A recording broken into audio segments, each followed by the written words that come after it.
What's up, everyone? It's Willette with Urbex and Coasters, and today I am at Nickelodeon Universe at Mall of America. This is the third and final of the 555 parks that I have not been to, so let's take a look around.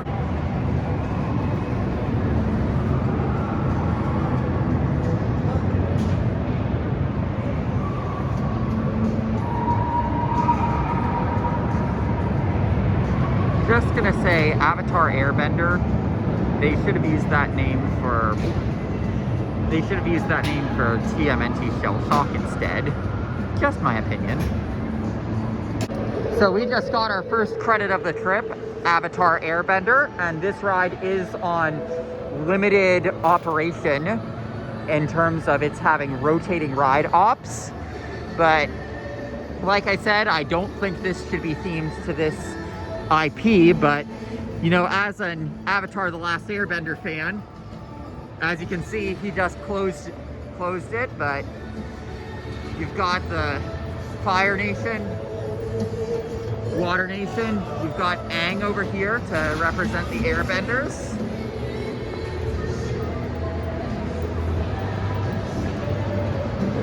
And there you go, so there's your theming on that ride. Fairly Odd Coaster, formerly known as Timberline Twister. Same name as the kiddie coaster at Knott's. Because, like, this was originally Knott's Camp Snoopy, fun fact. But, anyway, definitely better than its clones for Gerstlauer spinners. And if you get two people on the same side, go on the backward side, you can get some pretty crazy spin on this. So, definitely a fun ride that's better than its clones. Okay, so the Gerstlauer Eurofighter Rock Bottom Plunge. The ride a lot of people know this park for. Here's that, and I'm gonna let you see the greater layout. This amount of view out. But anyway, here's my thoughts on this ride. It's got a great first half, and then it suffers from a little bit of Wicked syndrome, where the second half after the mid-course brake run has literally nothing. So you can see a little bit of that second half with that overbank turn. So it goes up and yeah, but there you go. That is not a credit. Let's talk about this credit though. So we've got Pepsi Orange Streak, formerly Pepsi Ripsaw here. And it's still got all the Pepsi branding that it had from Pepsi Ripsaw. They just called it Orange Streak to go with Nickelodeon, I guess, even though they didn't paint it orange. They should have just kept it Ripsaw. But anyway, nice long ride, but not much in terms of forces other than the final brakes. So, yep, it's a good way to round out the 4 coasters of this park, I guess. So, the log flume here.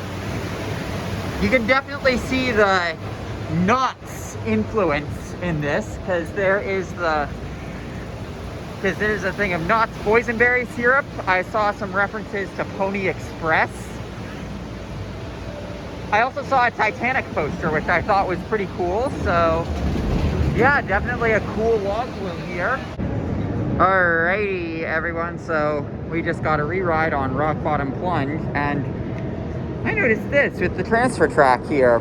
So that transfer track, they would rotate it like that and it goes onto those. So I think this is the first time I have ever seen a transfer track that does a rotation like that and doesn't like that does that kind of rotation. So I think that's pretty cool. So the Minnesota Twins had this as the site of their stadium, and this was home plate right here. And of course, whenever baseball comes up, it has to be said, fuck John Fisher. Fuck John Fisher. Alrighty, so I'm gonna take some footage of the park from up here. Got the golf up there. Here's a shot of Rock Bottom Plunge, our Eurofighter. Here are some shots over here. There's Avatar Airbender. There's the ride that should be themed to Avatar The Last Airbender, TMNT Shell Shock. That ride really should be the Avatar ride here. So it's not as big of an interest for me, but the Lego stuff here is pretty cool. It's not necessarily my special interest. I was more of a Puzz 3D kid than a Lego kid. But, you know, this is definitely cool to see. And from that Lego sculpture, we are in the Mall of America food court. And as you can see, I'm not going to get the people in the shot, but the log flume literally comes right here. And here is the first lift hill. And in there, I don't know if you can see it, but when I commented that there were knots references in here, that's where they're at. And I'm going to check to make sure this boat is empty. Yep, there it goes. And I'm going to let you see it go along the course.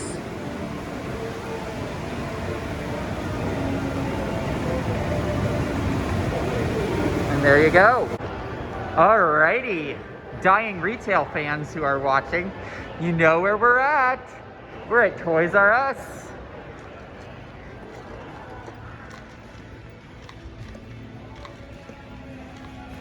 And here's Jeffrey. There you go. They're like seeing an actual 3D.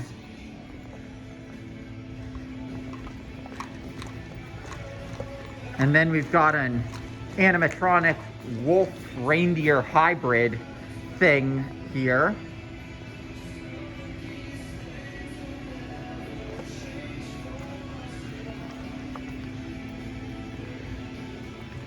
But yeah, this is cool to see an actual Toys R Us here. I don't want to grow up. I'm a Toys R Us kid. But, you know, being in a mall like this, you know, there is the thing to be said that they know that it's touristy to go see Toys R Us. We got Jeffrey's here. And look at that. Like, I mean, they know the brand is tourist coded at this point. I am tempted to get these. I really am. Just as a dying retail person. It's like the SBF micro coasters.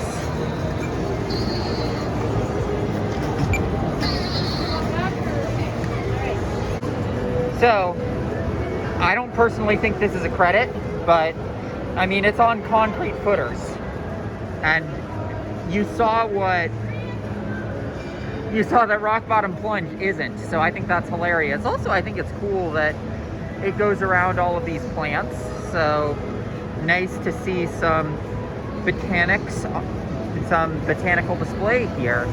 Because, like, for an indoor park, this definitely has some of the best landscaping you could ask for at an indoor park. Can I just say the brilliance of a backward seat on a swing carousel like this? Like, you have incidents of guests misbehaving on these rides because they want to ride together.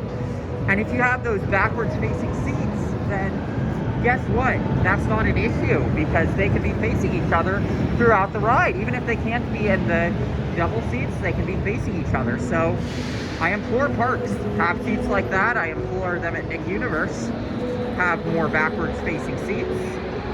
I think it's an absolute genius thing to do on these rides.